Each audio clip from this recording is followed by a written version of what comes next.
महाराष्ट्र नवनिर्माण सेना प्रमुख राज ठाकरे ने मुख्यमंत्री देवेंद्र फडणवीस को एक्स पर एक ओपन लेटर लिखा है। इस लेटर में उन्होंने राज्य की मौजूदा राजनीतिक स्थिति पर चिंता जताई है और सत्ता पक्ष के नेताओं के व्यवहार पर सवाल उठाए। उन्होंने अपने लेटर में कहा कि केंद्र की सत्ता में बैठे बीजेपी के नेता का अहंकार बढ़ गया है और यह बात पूरा देश खुलकर कह रहा है। अब इसका प्रभाव महाराष्ट्र में भी देखने को मिल रहा है। राज ठाकरे ने फडणवीस को घेरते हुए कहा कि पूरे देश से अलग महाराष्ट्र के नेताओं की समझदारी, शालीनता और राजनीतिक संस्कृति की हमेशा सराहना की जाती रही है, लेकिन पिछले कुछ सालों में आपने भी कुछ पिछड़े सोच वाले उत्तर के राज्यों की राजनीति का रास्ता अपना लिया है।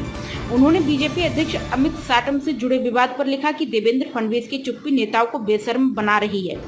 राज ठाकरे ने देवेंद्र फडणवीस पर सवाल दागे और लिखा, सेंट्रल लीडर अपनी मनमानी कर रहा है और इसके खिलाफ गुस्सा लोगों में बढ़ रहा है, लेकिन क्या यह बीमारी अब हमारे राज्य में फैल गई है और आप इसे फैलने दे रहे हैं। पिछले कुछ सालों में यह बहुत दुख की बात है कि आप उत्तर की उन पिछड़ी सोच वाले राज्यों के बराबर आने लगे हैं। बता दें कि मुंबई में मानसून के कहर के कारण 2 लोगों की अलग अलग घटनाओं में मौत हो चुकी है। इस पर मुंबई बीजेपी अध्यक्ष और विधायक अमित साटम का वीडियो सामने आया है, जिसमें वो मौत पर मुस्कुराते नजर आ रहे हैं। वीडियो में मौत पर साटम मुस्कुराते हुए कह रहे हैं कि कल एक पेड़ की वजह से था, आज एक मैन हो। राज ठाकरे अपने लेटर में कहा कि वह देवेंद्र फडणवीस को सभी तरह का एक सभ्य और संवेदनशील मुख्यमंत्री मानते हैं, लेकिन साटम की हरकत के बावजूद आपने इस पर कोई दुख नहीं जताया, ना अफसोस। इससे फडणवीस की संवेदनशीलता पर कई सवाल उठते हैं।